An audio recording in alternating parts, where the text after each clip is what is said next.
राधे राधे सभी को। आज हम जानेंगे ज्येष्ठ मास की महिमा क्या है, इसका प्राकृतिक और धार्मिक महत्व क्या है। ज्येष्ठ का जो महीना है वो हिंदू कैलेंडर में तीसरा महीना है। चैत्र, वैशाख और ज्येष्ठ, इस महीने में सूर्य अत्यंत ताकतवर होता है और गर्मी भी भयंकर होती है।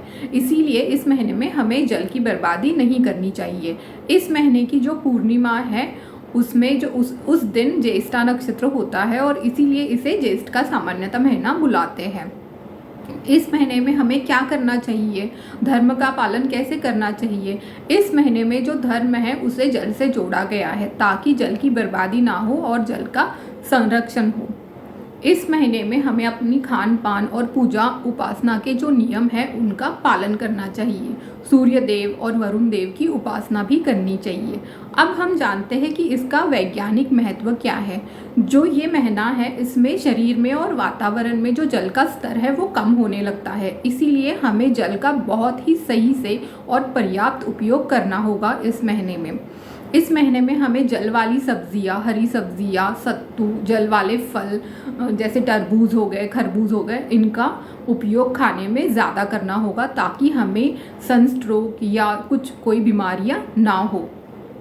अब हम जानते हैं कि हम वरुण देव या सूर्य देव की जो उपासना है वो कैसे कर सकते हैं। सूर्य देव की उपासना तो हम सभी जानते हैं कि हम सूर्य को सुबह सुबह जल दे के उनकी पूजा अर्चना कर सकते हैं। वरुण देव की भी हम उपासना करते हैं, हिंदू धर्म में हम हमेशा ही करते हैं। वो वृक्षों में और पेड़ पौधों में हमें सुबह शाम जल देना होगा, प्यासों को पानी पिलाना होगा। इस महीने में घड़े सहित, मिट्टी का जो घड़ा होता है उसके सहित जल का दान करना अत्यंत लाभदायक और अत्यंत अच्छा माना गया है। तो ऐसे जो है हम सूर्य देव और वरुण देव की उपासना कर सकते हैं। इस महीने में और एक बात बताई गई है कि आप दोपहर के समय में विश्राम कर सकते हो। ये शरीर के लिए बहुत ही लाभदायक और स्वास्थ्य के लिए अच्छा माना गया है।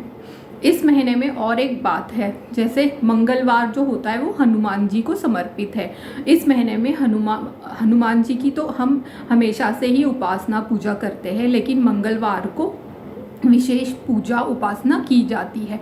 मंगलवार के दिन हनुमान जी को तुलसी की माला चढ़ाई जाती है, उन्हें मीठे चीज़ों का भोग लगाया जाता है, उनकी स्तुति की जाती है, सुंदरकांड, हनुमान चालीसा का पाठ किया जाता है, चना गुड़ का भोग लगाया जाता है, हलवा पूड़ी का भोग लगाया जाता है और हनुमान जी को ये भोग लगाने के बाद उसे जनता में, आम समाज में वितरित भी किया जाता है, ये भोग प्रसाद के रूप में। तो इस तरह से हम हनुमान जी की मंगलवार को पूजा अर्चना कर सकते हैं इस महीने में, ताकि हमारी जो भी ग्रह बाधा है, ग्रह दशा है, पीड़ा है वो कम हो सके और हम हनुमान जी जो है वो हमारा सदैव रक्षण कर सके। तो ये थी छोटी सी जानकारी ज्येष्ठ माह के बारे में। धन्यवाद। राधे राधे।